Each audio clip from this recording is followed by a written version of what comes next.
खास story channel के नाज़रीन अस्सलाम वालेकुम। हज़रत सैयदना अबू अब्दुल्ला रहमतुल्लाह अलैह एक मस्जिद में मुअज्जिन थे। आप रहमतुल्लाह अलैह फरमाते हैं, मेरा एक नौजवान पड़ोसी था। जैसे ही मैं अजान देता वह फ़ौरन मस्जिद में आ जाता और हर नमाज मेरे साथ बाजमात पढ़ता। नमाज के फ़ौरन बाद जूते पहनता और अपने घर की तरफ रवाना हो जाता।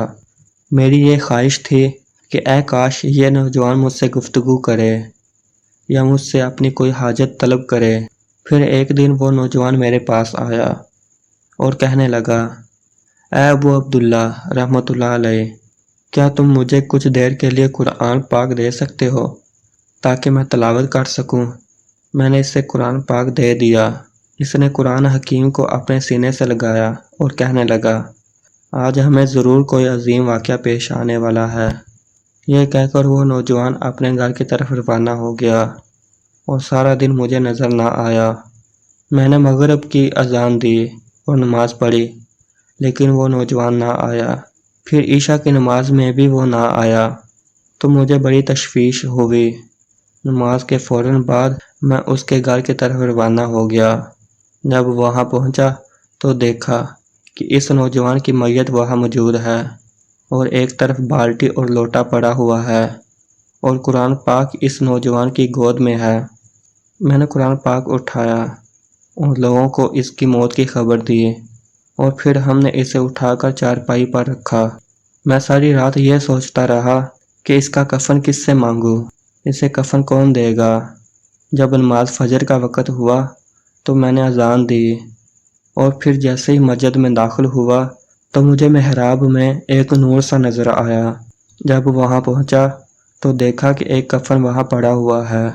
मैंने इसे उठाया और अपने घर रखाया और अल्लाह रब्बुल इज़्ज़त का शुक्र अदा किया कि इसने कफन का मसला हल फरमा दिया।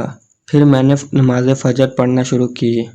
जब सलाम फेरा तो देखा कि मेरी दाईं तरफ हज़रत सैयदना साबित बनाई, हज़रत सैयदना मालिक बिन दिनार, हज़रत सैयदना हबीब फ़ारसी और हज़रत सैयदना सालिह अल मरी रहमतुल्लाह अलैहिम मौजूद हैं।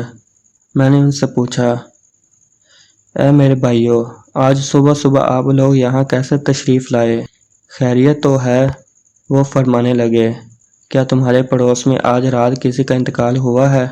मैंने कहा, जी हाँ, एक नौजवान का इंतकाल हुआ है जो मेरे साथ ही नमाज पढ़ा करता था।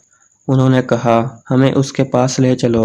मैं इन्हें लेकर उस नौजवान के घर पहुँचा तो हज़रत सैयदना मालिक बिन दिनार रहमतुल्लाह अलैह ने इसके चेहरे से कपड़ा हटाया और इसके सजदे वाली जगह को बोसा देने लगे।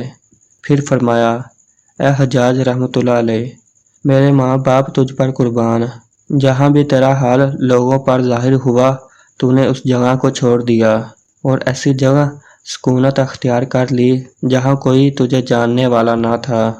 उसके बाद उन लोगों ने इस नौजवान को गुस्ल देना शुरू किया। इनमें से हर एक के पास एक कफन था। हर एक यही कहने लगा, इस नौजवान को मैं कफन दूंगा। जब मामला तूल पकड़ गया तो मैंने इनसे कहा, मैं सारी रात इसी परेशानी में रहा कि इस नौजवान को कफन कौन देगा। फिर सुबह जब मैं मस्जिद में आया और अजान देने के बाद नमाज पढ़ने लगा तो सामने मेहराब में मुझे ये कफन नज़र आया। मैं नहीं जानता कि किसने ये कफन वहाँ रखा था। इस पर सभी कहने लगे, इस नौजवान को यही कफन दिया जाएगा। फिर हमने इसे वही कफन दिया और इसे लेकर कब्रिस्तान की तरफ चल दिए। इस नौजवान के जनाजा में इतने लोग शरीक हुए कि हमें कंधा देने का मौका भी ना मिल सका। मालूम नहीं कि इतने ज़्यादा लोग कहाँ से इस नौजवान के जनाजे में शिरकत के लिए आ गए थे।